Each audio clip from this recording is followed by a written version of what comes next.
Hi viewers, welcome to my destyle. வீடியோக்குள்ளே போகிறதுக்கு முன்னாடி நம்மளோட சேனலை சப்ஸ்கிரைப் பண்ணாதாங்க, சப்ஸ்கிரைப் பண்ணிட்டு கொஞ்சம் சப்போர்ட் பண்ணுங்க. வாங்க வீடியோக்குள்ளே போகலாமா? கார்த்தி ரேவதி சீரியலில் என்ன பரபரப்பாக நடந்துட்டு இருக்குன்னு பார்க்கலாமா? இந்த பக்கம் நம்ம கார்த்தி நம்ம ரேவதிக்காக வெயிட் பண்ணிட்டு இருக்காங்கன்னே சொல்லலாம். உடனே நம்ம ரேவதி அந்த இடத்துக்கு வர நம்ம ரேவதி கேட்குறாங்க, மாமா நீங்கள் என்ன எங்கே மாமா கூட்டிகிட்டு போக போறீங்க? அதை தெரிஞ்சுக்க ரொம்ப ஆவலாக இருக்கேன் நான். அது மட்டுமா மாமா, எப்படா வீடியோ நம்ம கார்த்தி மாமாவோட சேர்ந்து வெளியே போகலாம் அப்படின்னு சொல்லிட்டு நான் ஏங்கிட்டு இருந்தேன். அதுக்கப்புறம் இன்னொரு விஷயம் தெரியுமா மாமா, அம்மா நான் கிளம்புறதை பார்த்துட்டு எங்கே போகிற ரேவதி அப்படின்னு சொல்லி கேட்க ஆரம்பிச்சுட்டாங்க. உங்ககிட்ட ஏதோ சொல்லி சமாளிச்சு வரதுக்குள்ள அப்பப்பா போது ஆயிடுச்சு அப்படின்னு சொல்லிட்டு இருக்கும்போது நம்ம கார்த்தி இதெல்லாம் கேட்டுட்டு சிரிச்சிட்டு இருக்காங்கன்னே சொல்லலாம். அப்ப நம்ம ரேவதி கேட்கறாங்க, எல்லாத்துக்குமே ஒரு சிரிப்பு தானா? சரி மாமா, இப்ப நம்ம எங்க போக போறோம் அப்படின்னு சொல்லி கேட்டுட்டு இருக்கும்போது நம்ம கார்த்தி சொல்றாங்க, ஒரு ஸ்பெஷலான இடத்துக்கு தான் உன்னை கூட்டிட்டு போக போறேன்.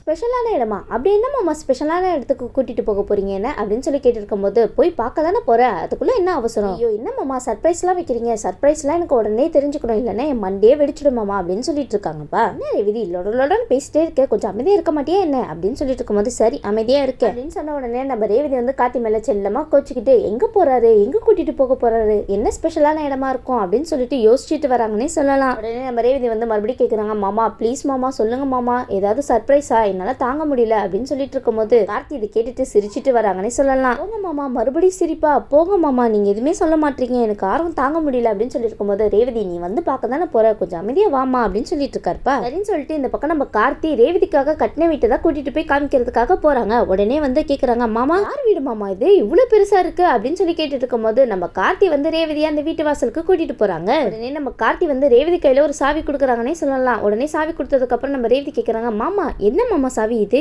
யாரோட வீடு? பாரு ரேவதி, இது நம்ம வீடு தான், நம்ம ரெண்டு பேரும் வாழ்றதுக்காக இந்த வீட்டை உனக்காக பார்த்து கட்டுனேன் அப்படின்னு சொன்ன உடனே நம்ம ரேவதிக்குள்ள பட்டாம்பூச்சிலாம் பறக்குதுன்னே சொல்லலாம். அந்த அளவுக்கு ஒரு சந்தோஷப்பா அவங்க முகத்துல. சரி ரேவதி, இந்த சாவியை பிடி, நீ உன் கையாலேயே இந்த வீட்டை ஓபன் பண்ண அப்படின்னு சொல்லிட்டு இருக்கும்போது நம்ம ரேவதியும் சந்தோஷத்தோட அந்த வீட்டை ஓபன் பண்றாங்கன்னே சொல்லலாம். அது மட்டுமா நம்ம கார்த்தியும் ரேவதியும் வலது கால எடுத்து வச்சு அந்த வீட்டுக்குள்ள போறாங்கப்பா. ஒரு பக்கம் நம்ம சந்திராக்கு ரேவதி மேல டவுட் வருதுன்னே சொல்லலாம். ஒருவேளை இந்த கார்த்தியை பாக்குறதுக்காக காலையிலேயே டிப்டாப்பா கிளம்பி போறாளோ? அது மட்டும் இல்லாம அவன் முகத்துல எப்பயும் இல்லாத ஒரு சந்தோஷம் வேற தெரியுது. உடனடியே வீட்டை விட்டு கிளம்புறாங்கன்னே சொல்லலாம். அப்ப சிவனாண்டி நம்ம சந்திராவை தான் மீட் பண்றாங்க. உடனே சிவனாண்டி சொல்றாங்க, என்ன சந்திரா உடனடியே வர சொல்லியிருந்தேன் அப்படின்னு சொல்லி கேட்டு இருக்கும் போது நம்ம சந்திரா சொல்றாங்க, இல்லங்க ரேவதி இருக்கல காலையிலேயே டிப்டாப்பா கிளம்பி எங்கேயோ போனா. சரி போகட்டுமே, அவ எங்க போயிருப்பா, அவ ஃப்ரெண்ட்ஸ் யாரையாவது பார்க்க போயிருப்பா, இதுல என்ன இருக்கு அப்படின்னு சொல்லி கேட்டுட்டு இருக்கும்போது நம்ம சந்திரா சொல்றாங்க, இல்லங்க அவ ஃப்ரெண்ட்ஸ் எல்லாம் பார்க்க போல, கார்த்தியை தான் பார்க்க போயிருப்பாளோன்னு எனக்கு டவுட்டாவே இருக்கு. அட ஆமாங்க, அக்கா கேட்டதுக்கு என்னென்னவோ சொல்லி சமாளிச்சா, ஆனா எனக்கு அவன் மேல கொஞ்சம் டவுட்டாவே இருக்கு. உறுதியா சொல்றேன், இந்த ரேவதி அந்த கார்த்தியை பார்க்கறதுக்காக தான் கிளம்பி போயிருக்கா அப்படின்னு சொல்லிட்டு இன்னைக்கு எப்படியாவது அவங்க ரெண்டு பேரையும் கையும் களவுமா பிடிச்சே ஆகணுங்க அப்படின்னு சொல்லி ரெண்டு பேரும் பிளான் போட்டுட்டு இருக்காங்கன்னே சொல்லலாம் இந்த இடத்துல. உடனே சிவனாண்டி கேட்கறாரு, சரி எப்படி கண்டுபிடிக்க போற அப்படின்னு சொல்லி கேட்டு இருக்கும்போது, சரி என் கூட வாங்க அப்படின்னு சொல்லிட்டு இந்த சிவனாண்டியும் நம்ம சந்திரகலாவும் கார்ல ஏறி போறாங்கன்னே சொல்லலாம். அப்போன்னு பார்த்து ஒரு வாசல்ல நம்ம கார்த்தியோட கார் நிக்கிறத பார்த்துட்டு சந்திரகலா வந்து காரை நிப்பாட்டுங்க. என்ன சந்திரா என்னாச்சு, எதுக்காக காரை நிப்பாட்ட சொல்ற அப்படின்னு சொல்லிட்டு நம்ம சிவனாண்டி கேட்க, இங்க பாருங்க இந்த காரை பார்க்க கார்த்தியோட கார் மாதிரில இருக்கு அப்படின்னு சொன்ன உடனே ரெண்டு பேரும் காரை விட்டு இறங்கி வராங்கன்னே சொல்லலாம். உடனே வந்து சிவனாண்டி சொல்றாங்க, ஆமா சந்திரா நீ சொன்னது கரெக்ட் தான், இது கார்த்தியோட கார் தான், இது கார்த்தி கட்டின வீட்டாச்சு அப்படின்னு சொல்லிட்டு ரெண்டு பேருமே உள்ள போய் பாக்குறாங்கப்பா. அப்படின்னு சொல்லிட்டு நம்ம சிவனாண்டி சந்திரகலாவும் வீட்டு டோரை தான் ஓபன் பண்ணி பாக்குறாங்க. ஆனா ஓபன் பண்ணவே முடியல. அப்ப சந்திரா சொல்றாங்க, டோர் லாக் ஆயிருக்குன்னு நினைக்கிறேன், வாங்க நம்ம அந்த ஜன்னல் வழியே போய் பார்க்கலாம் அப்படின்னு சொல்லிட்டு ஜன்னல் வழியா தான் போய் பாக்குறாங்க. பேர் அதிர்ச்சி, அவங்க ரெண்டு பேருக்குமே காத்துட்டு இருக்குன்னே சொல்லலாம். அங்க பார்த்தோம்னா நம்ம கார்த்தியும் ரேவதியும் தான் அந்த வீட்டுக்குள்ள இருக்காங்க. அது மட்டுமா நம்ம கார்த்தி நம்ம ரேவதிக்கு சாப்பாடு வேற ஊட்டி விட்டுட்டு இருக்காரு. இதெல்லாம் பார்த்துட்டு நம்ம சந்திராவோட மனசு தாங்குமா சொல்லுங்க? நம்ம சந்திரா வந்து சிவனாண்டி கிட்ட சொல்லிட்டு இருக்காங்க, அப்ப நான் சந்தேகப்பட்டது கரெக்ட் தான், இவங்க ரெண்டு பேரும் எல்லாரும் முன்னாடி நாடகம் ஆடிட்டு இருக்காங்க, ஆனா இவங்க ரெண்டு பேரும் ஒன்னாதான் இருக்காங்க அப்படின்னு சொல்லிட்டு இருக்கும்போது நம்ம சிவனாண்டி கேக்குறாங்க, என்ன சந்திரகலா என்னவோ சொல்லிட்டு இருக்கு நீனு, ஆனா இதை கொஞ்சம் கூட எதிர்பார்க்கவே இல்லை, இந்த ரேவதி இந்த அளவுக்கு எல்லாம் போவாளா என்ன அப்படின்னு சொல்லி கேட்டு இருக்கும்போது, ஆமாங்க அவளை பத்தி நீங்க என்ன நினைச்சிட்டு இருக்கீங்க, யாரோட மகாவ, ஈஸ்வரியோட மகளாச்சே, அப்படிதான் இருப்பா அப்படின்னு சொல்லிட்டு இருக்கும்போது சந்திரா சொல்றாங்க, நான் சந்தேகப்பட்டது கரெக்ட் தான், இந்த ரேவதிக்கு எல்லா உண்மையே தெரிஞ்சு போச்சு, அந்த கார்த்தி தான் இவளோட கணவர்னு தெரிஞ்சு போச்சுங்க, ஆனா இந்த ரெண்டு பேரும் பாத்தீங்களா எவ்வளவு கேடி வேலை பார்த்துட்டு இருக்காங்கன்னு இந்த விஷயத்த யார்கிட்டயுமே சொல்லாம மறைச்சிட்டு இருக்காங்க. அப்ப நம்ம ரேவதி சொல்றாங்க, இங்க பாருங்க எனக்கு எவ்வளவு சந்தோஷமா இருக்குன்னு தெரியுமா, பாரு ரேவதி அது மட்டுமா உனக்காக தேவையான எல்லா பொருளுமே இங்க நான் வாங்கி வச்சிருக்கேன். இதெல்லாம் கேட்ட உடனே நம்ம ரேவதி இன்னும் பயங்கரமா சந்தோஷமாக்குறாங்கன்னே சொல்லலாம். அது மட்டும் இல்லாம நம்ம கார்த்தி ரேவதி ஒருத்தருக்கு ஒருத்தர் சாப்பாடு ஊட்டி விடுறத பார்த்துட்டு நம்ம சந்திரகலா இருக்காங்கல்ல வயிறு எரிஞ்சு போய் நிக்கிறாங்கன்னே சொல்லலாம். கர்மம் இதெல்லாம் பார்க்க வேண்டியதா இருக்குது பாத்தீங்களா, இதுங்க ரெண்டும் என்ன பண்ணிட்டு இருக்குங்க இங்க. ஆனா அங்க என்னன்னா இந்த அக்கா இந்த ரேவதி ரொம்ப நல்லவ வல்லவ அப்படின்னு சொல்லிட்டு நம்பிட்டு இருக்கா கண்மூடித்தனமா. ஆனா அவ பொண்ணு எங்க அக்காவையே ஏமாத்திட்டு இங்க வந்து என்ன பண்ணிட்டு இருக்கான்னு பாத்தீங்களா, இருங்க இவங்க ரெண்டு பேரையும் நான் என்ன பண்றேன் ஏது பண்றேன்னு பாத்துட்டே இருங்க அப்படின்னு சொல்லிட்டு என்ன சந்திரா பண்ண போறா அப்படின்னு சொல்லிட்டு சிவனாண்டி கேட்க, இப்பயே போய் எங்க அக்கா கிட்ட எல்லா உண்மையும் சொல்லி அவளை கூட்டிட்டு வர போறீங்க அப்படின்னு சொல்லிட்டு இருக்காங்கப்பா. அப்ப நம்ம சிவனாண்டி சொல்றாங்க, சரி சரி சந்திரா, நீ சொன்னதுதான் கரெக்ட், ஃபர்ஸ்ட் அதை செய். அது மட்டும் இல்லாம இந்த கார்த்தி ரேவதியும் எதுக்காக இந்த மாதிரிலாம் நடிச்சிட்டு இருக்கணும்? இதுக்காகவா? எல்லாம் இந்த கோவில் கும்பாபிஷேகம் நல்லபடியா நடக்கணும்ல, அதுக்காக தான் இந்த மாதிரி ரெண்டும் பண்ணிட்டு இருக்குங்க. சரி, கொஞ்சம் கூட தாமதம் பண்ணாம நான் எங்க அக்காவை போய் கூட்டிட்டு வந்துறேன் அப்படின்னு சொல்லிட்டு நேரா ஈஸ்வரியோட வீட்டுக்கு தான் போயிட்டு இருக்காங்க. உடனே வந்து வராத கையோட நம்ம சந்திரா வந்து அக்கா அக்கா எங்கக்கா இருக்க, அக்கா பொண்ணு பார்த்து எங்க தொலைஞ்சு போனாலும் தெரியல, அக்கா எங்க இருக்க அப்படின்னு சொன்ன உடனே நம்ம ஈஸ்வரி வந்து எதுக்காக இப்ப கத்திட்டு இருக்க நீனு? அக்கா ஃபர்ஸ்ட் நீ கூட கிளம்பி வாங்க அப்படின்னு சொல்லிட்டு இருக்கும்போது சந்திரா எங்க கிளம்ப சொல்றேன் நீனு? அது மட்டும் இல்லாம வந்து வராத கையோட எங்க நீ இழுத்துட்டு போற, எங்க போற, எதுக்காக அப்படின்னு சொல்லி கேட்டு இருக்கும்போது இங்க பாருக்கா ஃபர்ஸ்ட் நீ கூட கிளம்பி வா, அதுக்கப்புறம் உனக்கே எல்லாமே புரியும் அப்படின்னு சொல்லிட்டு இருக்கும்போது இதெல்லாம் பார்த்துட்டு நம்ம ராஜராஜன் மயில்வாகனம் புரியாம முழிச்சிட்டு இருக்காங்கன்னே சொல்லலாம். உடனே மயில்வாகனம் சொல்றாங்க எதுக்காக இந்த சின்னத்தை இப்படி தரன்னு நம்ம அத்தையை பிடிச்சி இழுத்துட்டு போயிட்டு இருக்காங்க. அப்ப நம்ம ராஜராஜன் சொல்றாங்க ஆமா என்ன புது பிரச்சனையை உருவாக்குறதுக்காக இப்படி கூட்டிட்டு போயிட்டு இருக்கான்னு தெரியலையே அப்படின்னு சொல்லி கேட்ட உடனே நம்ம மயில்வாகனம் சொல்றாங்க ஆமா ஆமா நீங்க சொல்றதும் உண்மைதான் மாமா, இவங்க கண்டிப்பா ஏதாவது ஒரு பிரச்சனையை இழுக்கிறதுக்காக தான் இந்த மாதிரி பண்ணிட்டு இருக்காங்க. சரின்னு சொல்லிட்டு இந்த பக்கம் பார்த்தோம்னா நம்ம ஈஸ்வரி சந்திரகலா நம்ம கார்த்திக் கட்டின புது வீட்டுக்கு தான் வந்துட்டு இருக்காங்கன்னே சொல்லலாம். உடனே அந்த வீட்டை பார்த்துட்டு நம்ம ஈஸ்வரி கேட்கறாங்க என்ன சந்திரா இந்த வீட்டுக்கு கூட்டிட்டு வந்திருக்க, இது கார்த்திக் கட்டின வீடாச்சே சொல்லி கேட்க உடனே சந்திரா சொல்றாங்க என்ன எதுக்கு வந்திருக்கோமா, இன்னும் கொஞ்ச நேரத்துல உன் கண்ணாலேயே பார்த்து தெரிஞ்சுப்ப பாரு அப்படின்னு சொல்லிட்டு அவங்க ரெண்டு பேரும் கார்த்தி வீட்டு வாசல்ல நின்றுட்டு காலிங் பெல் அடிச்சிட்டு இருக்காங்கப்பா. ஐயோ இவங்க பண்றதெல்லாம் பார்த்தா இந்த கார்த்தி ரேவதியும் மாட்டிப்பாங்களோ. இந்த பக்கம் நம்ம கார்த்தி ரேவதி தான் காமிக்கிறாங்க. உடனே நம்ம கார்த்தி நினைக்கிறாங்க யார் இந்த நேரத்துல காலிங் பெல் அடிக்கிறா அப்படின்னு சொல்லிட்டு வேற யாரும் இல்ல கார்த்தி, உங்க அருமையான பெரியாத்தையும் சின்னத்தையும் தான். அப்ப நம்ம ரேவதி கேட்கறாங்க யாரா இருக்கோ அப்படின்னு சொல்லி கேட்டுட்டு இருக்கும்போது நம்ம கார்த்தி சொல்றாங்க தெரியலையே அப்படின்னு சொல்லிட்டு நம்ம கார்த்தி கதவை ஓபன் பண்றதுக்காக வராங்கன்னே சொல்லலாம். அப்ப நம்ம ஈஸ்வரி வந்து சந்திரா கிட்ட கேட்டுட்டு இருக்காங்க சந்திரா நீ என்னதான் பண்ணிட்டு இருக்க, இது கார்த்தியோட வீடு, இப்ப எதுக்காக இவன் வீட்டுக்கு கூட்டிட்டு வந்திருக்க என்ன அப்படின்னு சொல்லி கேட்டு இருக்கும்போது எதுக்காகவா, இன்னும் கொஞ்ச நேரத்துல உனக்கே தெரியும் பாரு, கையும் களவுமா ரெண்டு பேரும் சிக்க போறாங்க உன்கிட்ட. சரின்னு சொல்லிட்டு நம்ம கார்த்தி வந்து டோர் ஓபன் பண்ணி பார்க்கும்போது இந்த ஈஸ்வரியும் சந்திராவும் தான் நிக்கிறாங்க. உடனே நம்ம கார்த்தி கேட்கறாங்க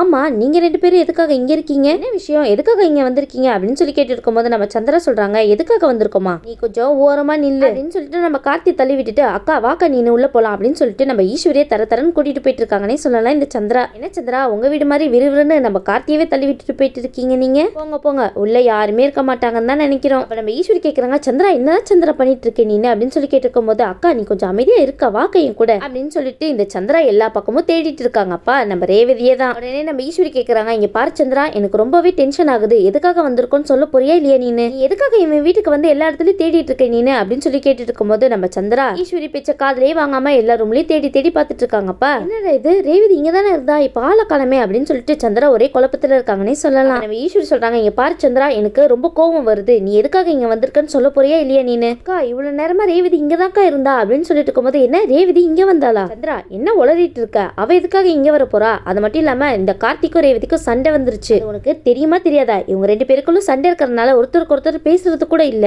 நீ என்னன்னா ரேவதி இங்க வந்திருக்கா அப்படின்னு சொல்லிட்டு இருக்க நீ என்ன கிறுக்கிட்டியா, இவங்க ரெண்டு பேரும் உங்ககிட்ட நாடகம் ஆடிட்டு இருக்காங்கக்கா, அது மட்டும் இல்லாம இவங்க ரெண்டு பேரும் ஒண்ணு சேர்ந்துட்டாங்க, அது மட்டும் இல்லாம நம்ம ரேவதிக்கு எல்லா உண்மையே தெரிஞ்சு போச்சு, இந்த கார்த்தி தான் அவளோட கணவர் அப்படின்னு சொல்லிட்டு அது நம்ம ரேவதிக்கு நல்லாவே தெரியும், அது மட்டும் இல்லாம இவங்க ரெண்டு பேரும் இந்த வீட்டுல தான் இருந்தாங்க, அது என் ரெண்டு கண்ணால பார்த்தேன்க்கா, அது மட்டுமா இவன் இருக்கான்ல இவன் கையால ரேவதிக்கு சாப்பாடுலாம் ஊட்டி விட்டான். உடனே இதெல்லாம் கேட்டுட்டு கார்த்தி சொல்றாங்க என்னங்க பகல் கனவா அப்படின்னு சொல்லி கேட்கிறாருப்பா. என்ன கார்த்தி சின்னத்தையே பயங்கரமா கலைக்கிறீங்க போலயே, நீங்க பாருங்க ரேவதி அப்படின்லாம் சொல்லிட்டு இருக்காதீங்க, ஏற்கனவே நான் அவன் மேல பயங்கர கோவத்துல இருக்கேன் அப்படின்னு சொல்லிட்டு நம்ம சும்மா கார்த்தி கோவப்படுற மாதிரி காமிச்ச உடனே நம்ம சந்திர சொல்றாங்க இங்க பாரு நீ தேவையில்லாம கோவப்படுற மாதிரி சீன் போட்டுட்டு இருக்காது, இங்க புரியுதா, இங்க பாருங்க நாங்க எதுக்காக நடிக்கணும், அது மட்டும் இல்லாம நீங்க தான் எங்களை சந்தேகப்பட்டுட்டே இருக்கீங்க, அதனாலதான் உங்களுக்கு இந்த மாதிரிலாம் கனவு வந்திருக்கும் அப்படின்னு சொல்லிட்டு இருக்கும்போது சாமுண்டீஸ்வரி நம்ம சந்திராவை போட்டு பயங்கரமா திட்ட ஆரம்பிச்சுட்டாங்கன்னே சொல்லலாம். இங்க பாரு சந்திரா நீ தேவையில்லாம சந்தேகப்பட்டு இருக்க, அது மட்டும் இல்லாம ரேவதி எதுக்காக இந்த மாதிரிலாம் செய்யணும் சொல்லு, அவ என்னோட பொண்ணு, அவ நடிக்கணும்னு அவசியம் கிடையாது, அது மட்டும் இல்லாம அவளுக்கு எந்த உண்மையும் தெரியல, இந்த மாதிரி தேவையில்லாம பண்ணிட்டு இருக்காத புரியுதா அப்படின்னு சொல்லிட்டு நம்ம சாமுண்டீஸ்வரி சந்திரகலாவை போட்டு திட்டிட்டு இருக்காங்கன்னே சொல்லலாம். என்ன சந்திரா இதெல்லாம் உங்களுக்கு தேவையா, அப்ப நம்ம ஈஸ்வரி வந்து சந்திரகலாவை தரன்னு இழுத்துட்டு போயிட்டு இருக்காங்கன்னே சொல்லலாம். அப்ப நம்ம சந்திரகலா நினைக்கிறாங்க இங்க பார்த்ததெல்லாம் உண்மைதான் அப்படின்னு சொல்லிட்டு இருக்கும்போது நம்ம கார்த்தி அங்க சிரிச்ச மாதிரி இருக்காருப்பா. அப்ப நம்ம கார்த்தி சிரிக்கிறத சந்திரா பார்த்துட்டு புரிஞ்சுக்கிறாங்கன்னே சொல்லலாம். அப்பனா நீ தான் வந்து ரேவதியை மறைச்சு வச்சிருக்க அப்படின்னு சொல்லிட்டு நம்ம ஈஸ்வரி கிட்ட சொல்றாங்க அக்கா நீ தயவு செய்து என்ன நம்புக்கா, இவன் நடிக்கிறான்க்கா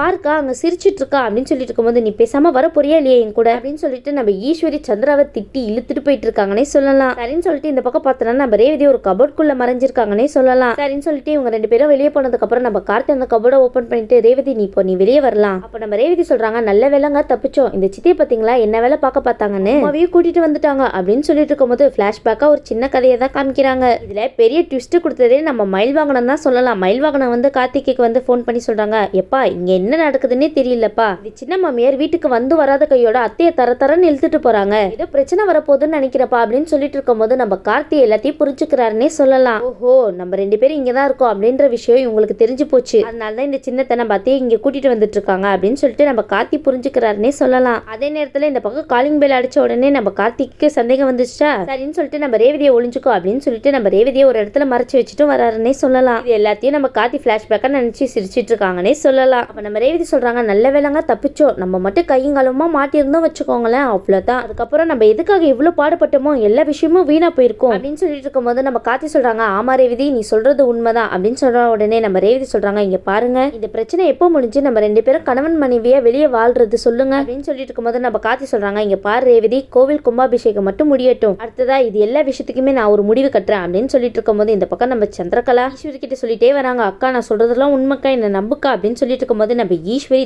தரன்னு இந்த சந்திரகலாவை வீட்டுக்கு தான் கூட்டிட்டு வந்துட்டு இருக்காங்க. உடனே வீட்டுக்கு கூட்டிட்டு வந்துட்டு நம்ம ஈஸ்வரி லெஃப்ட் அண்ட் ரைட் வாங்குறாங்கன்னே சொல்லலாம். எதுக்காக சந்திரகலா நீ இந்த மாதிரிலாம் பண்ணிட்டு இருக்க, எப்ப பாரு எல்லார் மேலேயும் சந்தேகப்படுறதே உனக்கு வேலையா போச்சு அப்படின்னு சொல்லிட்டு இருக்கும்போது சந்திர சொல்றாங்க, அக்கா நான் சொல்றதெல்லாம் உண்மைதான்க்கா, நான் உண்மையை சொல்லும் போது எதுக்காக நம்ப மாட்டேற சொல்லு, நான் அந்த கார்த்திகை ரேவதி அந்த வீட்டுல இருக்கிறத பார்த்தேன், ஆனா நீ என்னன்னா நான் போய் சொல்றேன் அப்படின்னு சொல்லிட்டு என்ன போட்டு திட்டிட்டு இருக்க. அப்ப நம்ம ரேவதி ஒண்ணு தெரியாத மாதிரி வீட்டுக்குள்ள வராங்கன்னே சொல்லலாம். உடனே வந்து ரேவதி கேக்குறாங்க, என்னம்மா என்னாச்சு, எதுக்காக நீ வந்து சித்தி திட்டிட்டு இருக்க. அப்ப நம்ம ஈஸ்வரி சொல்றாங்க, இல்லம்மா ஒண்ணு இல்ல அப்படின்னு சொல்லிட்டு இருக்கும்போது நம்ம சந்திரா வந்து ரேவதி கிட்ட கேக்குறாங்க, இங்க பாரு நீ இவ்வளவு நேரமா அந்த கார்த்தியோட வீட்டுல தானே இருந்த, உண்மையை சொல்லு அப்படின்னு சொல்லிட்டு கேட்டுட்டு இருக்காங்கன்னே சொல்லலாம். இது கேட்டுட்டு நம்ம ரேவதி பயங்கரமா பெர்ஃபார்மன்ஸ் பண்றாங்கன்னே சொல்லலாம். என்ன சித்தி சொல்லிட்டு இருக்கீங்க, நான் எதுக்காக அவர் வீட்டுக்கு போகணும் அப்படின்னு சொல்லி கேட்டுட்டு இருக்கும்போது உடனே வந்து சந்திரா சொல்றாங்க, பாத்தியாக்கா இவன் நடிக்கிறாக்கா, இவன் சொல்றத நம்பாத பயங்கரமா நடிக்கிறா அப்படின்னு சொல்லிட்டு இருக்கும்போது நம்ம ஈஸ்வரி சொல்றாங்க, நீ கொஞ்ச நேரம் வாய் முடி சந்திரா, பார் சந்திரா நீ பண்றது கொஞ்சம் கூட நல்லவே இல்ல சொல்லிட்டேன், இதே மாதிரி பண்ணிட்டு இருந்தேன்னு வச்சுக்கோங்க அதுக்கப்புறம் நீ மென்டல் ஆயிட்ட அப்படின்னு சொல்லிட்டு உடனே மென்டல் ஹாஸ்பிட்டல்ல தான் போய் சேர்க்க போறாங்க எல்லாரும் சேர்ந்துக்கிட்டு அப்படின்னு சொன்ன உடனே அங்க இருந்து நம்ம மயில் வாகனம் பயங்கரமா சிரிக்கிறாருன்னே சொல்லலாம்ப்பா. இதை கேட்டுட்டு சந்திரா நினைக்கிறாங்க, அட பாவிங்களா உண்மையை சொல்ல போனா என்னையே பைத்தியக்காரின்னு பட்ட கட்டுறீங்களா அப்படின்னு சொல்லி நினைச்சிட்டு இருக்காங்கன்னே சொல்லலாம். பாவங்க இந்த சந்திராவை பார்க்க ரொம்ப பாவமாவே இருக்கு, உண்மையை சொல்ல போய் லாஸ்ட்ல பைத்தியக்கார பட்டத்தையே கட்டுறாங்க பாத்தீங்களா இவங்க மேல. சரிங்க, இதுக்கப்புறம் தான் கதையில சூடு பிடிச்சிருக்குன்னே சொல்லலாம். இதுக்கப்புறம் என்ன நடக்குது ஏது நடக்குதுன்னு வெயிட் பண்ணி பார்க்கலாம். இந்த வீடியோ உங்களுக்கு பிடிச்சிருந்துச்சுன்னா மறக்காம மெட்ரஸ் லைக் பண்ணுங்க, ஷேர் பண்ணுங்க, சப்ஸ்கிரைப் பண்ணிடுங்க. தேங்க்யூ.